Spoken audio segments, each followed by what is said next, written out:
मदीने की वापसी के मसाइब पेश कर दूं। अगर बर्दाश्त कर सके तो मैं पेश करना चाहता हूँ। जब बीबियाँ वापस मदीने जा रही थी तो इमाम सज्जाद अलैहिस्सलाम सब बीबियों को शाम में जमा कर रहे थे।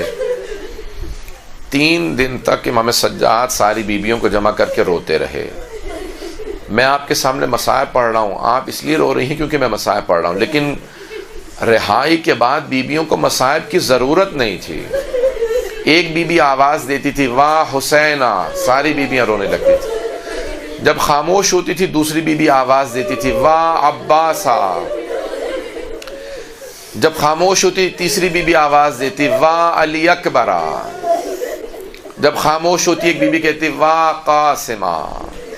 जब सब बीबियाँ रोती रहती हैं, इमाम सज्जाद फिर बीबियों को जमा करते कहा कि फूफी अम्मा सब बीबियों से कह दें कल सुबह हम मदीने वापस चले जाएंगे। जैसी सुबह नमुदार हुई इमाम सज्जाद ने पूछा फूफी अम्मा बीबियाँ तैयार हैं? जनाब ज़ैनब ने कहा बेटा सज्जाद सब बीबियाँ तैयार हैं, लेकिन आपकी माँ रबाब का कुछ पता नहीं है, न जाने आज सुबह से कहाँ चली गई हैं। इमाम सज्जाद ने कहा फूफी अम्मा मुझे पता है मेरी माँ कहाँ गई है। बीबियों से कहें अपना सामान लें, हम रास्ते से माँ को ले लेंगे। जब काफिला चला जनाब ज़ैनब ने कहा बेटा सज्जाद ये रास्ता तो जिंदान को जाता है। कहा फूफी अम्मा मेरी माँ जिंदान की एक छोटी सी कब्र से विदा करने गई हैं। आपने देखा है कि एक माँ बच्चे से कैसे लिपट के रोती है? जैसे एक माँ बच्चे से लिपट के रोती है ना, वैसे जनाब रबाब कब्र से लिपटी हुई थी और कब्र से लिपट के बार बार एक ही जुमला कहती थी सकीना तुम्हें सबसे ज़्यादा शौक था मदीने वापस जाने का, बेटी उठो हम मदीने वापस जा रहे हैं। बस एक मरतबा काफिला चला और ये बीबियाँ जब सफ़र में इमाम सज्जाद के साथ थीं तो एक मरतबा एक मकाम पे इमाम सज्जाद ने कहा फूफी अम्मा बीबियों से कह दें इस मकाम से रास्ता करबला भी जाता है मदीने भी जाता है, आया मदीने चलें या कुछ देर के लिए करबला चलें। बस बीबियों ने जैसे करबला का नाम सुना सारी बीबियाँ तड़पने लगीं। इमाम सज्जाद से कहा कि ए सज्जाद हमने लाशें देखे थे, हमने कब्रें नहीं देखी, हमें कुछ देर के लिए करबला ले चलो, हम कब्रें देखना चाहते हैं, हम देखना चाहते हैं हमारे शहदा को दफना दिया गया। जब काफिला चलने लगा करबला की जानिब तो इमाम सज्जाद अपनी ऊँटनी से उतर आए और पैदल चलने लगे। इमाम की आंखों में आंसू बह रहे थे। आपने देखा कि अगर किसी बेटे का बाप दुनिया से चला जाए तो वो चाहता है लोग उसे सीने से लगाएं, आके पुरसा दें, अरे आप यतीम हो गए हम आपको पुरसा देने आए हैं। इमाम सज्जाद को किसी ने करबला का पुरसा नहीं दिया था, किसी ने गले नहीं लगाया था, किसी ने सीने नहीं लगाया था, किसी ने नहीं कहा कि आपके बाप शहीद हो गए। इमाम सज्जाद वाक़या करबला के बाद किसी अपने को तलाश कर रहे थे। जैसे ही चेहलों पे करबला पहुंचे देखा जनाब जाबिर खड़े हैं। इमाम सज्जाद खुद ही आगे बढ़े, जनाब जाबिर को सीने से लगा लिया और सीने से लगा के रोने लगे। कहा जाबिर हाँ होना कोतला रिजाल होना, जाबिर यहाँ हमारे मर्दों को ज़िबा किया गया था, जाबिर मेरी फुप्पियों की चादरें छीन ली गई, जाबिर मेरी छोटी सी बहन को तमाचे मारे गए, जाबिर मेरे गले में तोक डाल दिया गया। इमाम ने आवाज़ दी, कहा जाबिर आप कुछ दूर चले जाइए। कहा मौला मैं तो नाबीना हूँ कुछ नहीं देख सकता। कहा देख नहीं सकते सुन तो सकते हैं, मेरी फुप्पियाँ भी बैन करेंगी, बड़ी बुलंद आवाज़ से बैन करेंगी, मेरे बाबा को पुकारेंगी। जनाब जाबिर जैसे दूर गए जनाब ज़ैनब ने आवाज़ दी भैया मैं जब भी आपसे मिलने आती थी आप खड़े होके मेरा एहतराम करते थे, भैया मैं शाम से लुट के आई हूँ, भैया मुझे गले लगा लो, मेरे पाँव बहुत जख्मी हैं। एक मर्तबा इमाम सज्जाद से आवाज़ दे के पूछा जनाब ज़ैनब ने बेटा सज्जाद मेरे भाई की कब्र कहाँ है? इमाम सज्जाद ने फुप्पी का बाजू थामा। कहा फुप्पी अम्मा मेरे साथ चले मैं बाबा की कब्र पे ले जाऊं। जैसे ही जनाब ज़ैनब को इमाम सज्जाद ने बताया ना ये मेरे बाबा की कब्र है, जनाब ज़ैनब ने अपने आप को कब्र पे गिरा दिया, कब्र से लिपट के रोने लगी, एक एक मसाइब का जुमला बयान करने लगी। सारी बीबियां इमाम हुसैन की कब्र पे गिर गईं। इमाम सज्जाद समझ गए कि अगर मैंने ना रोका तो कोई बीबी रोते रोते मर जाएगी। खुद ही आगे बढ़े, फुप्पी का बाजू थामा, कहा फुप्पी अम्मा बस कीजिए, कब तक गिरिया कीजिएगा। जैसी जनाब ज़ैनब उठी ना तो फौरन सवाल किया, बेटा सज्जाद, ये मेरे भाई के साथ वाली कब्र किसकी है?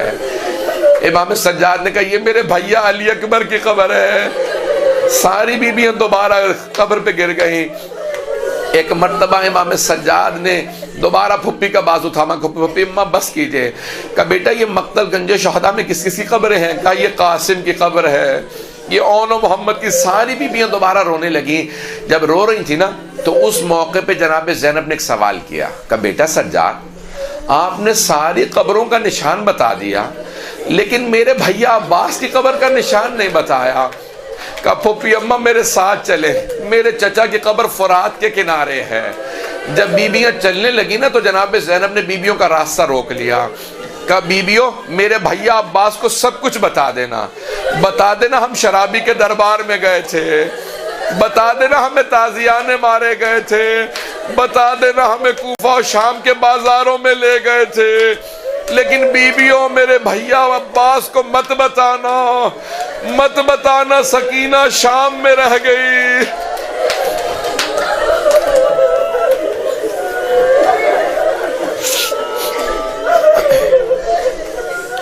उस मौके पे जब बीबियां रो रही थी, एक मर्तबा जब तीसरा दिन हो गया, इमाम सज्जाद ने दोबारा कहा, फुप्पी अम्मा बीबियों से कह दे कल सुबह हम मदीने वापस चले जाएंगे।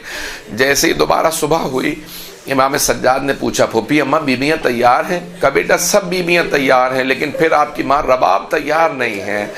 इमाम सज्जाद आए जनाब रबाब की खिदमत में। कहा मादरे गिरामी क्या बात है, अब तैयार नहीं है? कहा बेटा सज्जाद मैं मदीने जाके क्या करूँगी, मेरे मौला करबला में है, मेरा असगर करबला में, मेरी सकीना शाम में, कुछ भी तो मदीने में नहीं है। एक मर्तबा इमाम सज्जाद ने पूछा, मादरे गिरामी आप करबला में क्या कीजिएगा?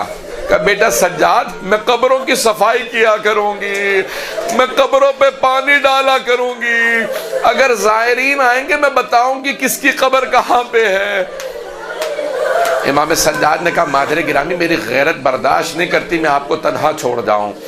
बस भाई बीबियां वापस चली। आखिरी जुमले सुन लीजिए।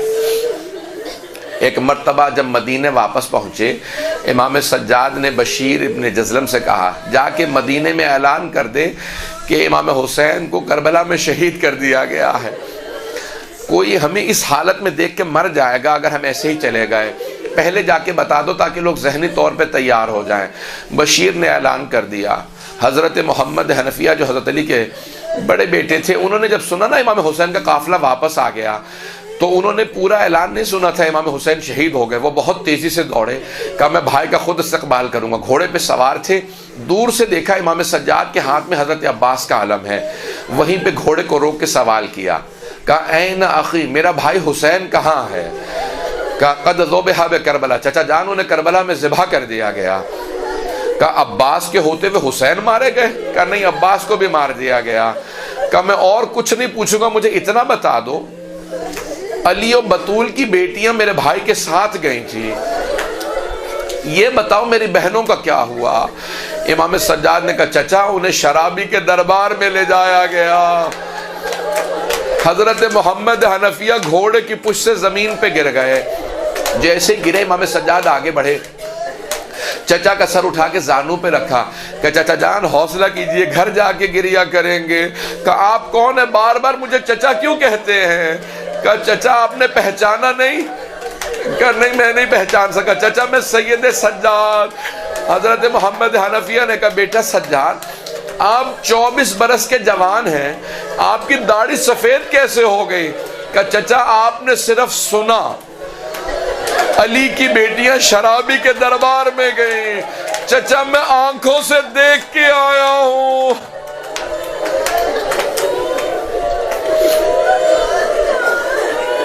अला लानतुल्लाहि अलल कौमिज़ ज़ालिमीन व सयअलमुल लज़ीना ज़लमू अय्य मुनक़लिबिन यनक़लिबून। मुख्तसर से मैं दुआ करूँगा, सब आमीन कहें।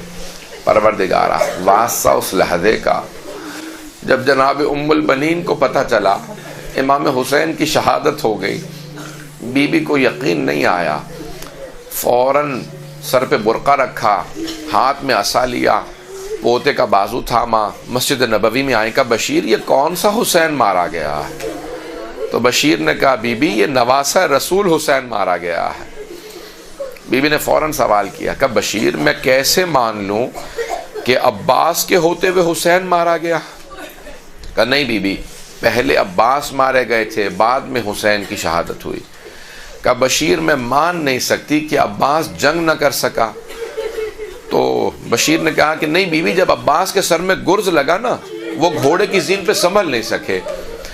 तो जनाब उम्मुल बनीन से रहा न गया, कहा बशीर तू अब्बास को जानता नहीं होगा, मैं अब्बास की माँ हूँ। बशीर मैं नहीं मान सकती कि मेरा शेर बेटा अब्बास गुर्ज का वार न रोक सका। तो एक मर्तबा बशीर ने कहा बीबी, जब अब्बास के सर में गुर्ज लगा उनके बाजू नहीं थे। ये जुमला सुनना था, जनाब उम्मुल बनीन के हाथ से असा गिर गया। बीबी ज़मीन पे बैठी मातम करने लगी, रोने लगी। जब ज़्यादा बुलंद आवाज़ से रोई ना, तो बशीर ने कहा बीबी आपसे बर्दाश्त नहीं हुआ? तो जनाब उम्मुल बनीन ने कहा बशीर तूने मेरा कलेजा छलनी कर दिया।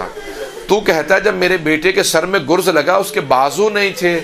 बशीर जब कोई शहसवार गिरता है वो हाथों का सहारा लेता है, जब मेरे बेटे के बाजू नहीं थे मुझे इतना बता, उसका चेहरा पहले ज़मीन पे लगा था या उसका सीना ज़मीन पे लगा था? परवरदिगारा बाबुल हवाइज की माँ जनाब उम्मुल बनीन का वास्ता हम सब की आक़िबत बखैर फरमा, हम सब को ज़िंदगी में जनाब सैयदुश शुहदा की ज़ियारत नसीब फरमा, आखिरत में सैयदुश शुहदा की शफ़ाअत नसीब फरमा। परवरदिगारा जो हाथ बुलंद है किसी को रद्द ना फरमा। परवरदिगारा हम जितनी मजालिस पढ़ते हैं सुनते हैं सबको अपनी बारगाह में कबूल फरमा, हमारी लग़्ज़िशों को गुनाहों को माफ़ फरमा, हम सब की आक़िबत बखैर फरमा, साहिबुज़ ज़मान का ज़हूर देखना नसीब फरमा, हमारे मौला और आका को हमसे खुशनुद और राज़ी फरमा। परवरदिगारा किसी को अपनी बारगाह से नाउम्मीद ना लौटा। परवरदिगारा शाम के रोज़ों को दोबारा आज़ाद फरमा, हमारे मकामात मुक़द्दसा की हिफाजत फरमा। परवरदिगारा तुझे वास्ता जनाबे उम्मुल मसाइब का हम सब को जनाबे ज़ैनब कुबरा की दोबारा ज़ियारत नसीब फरमा।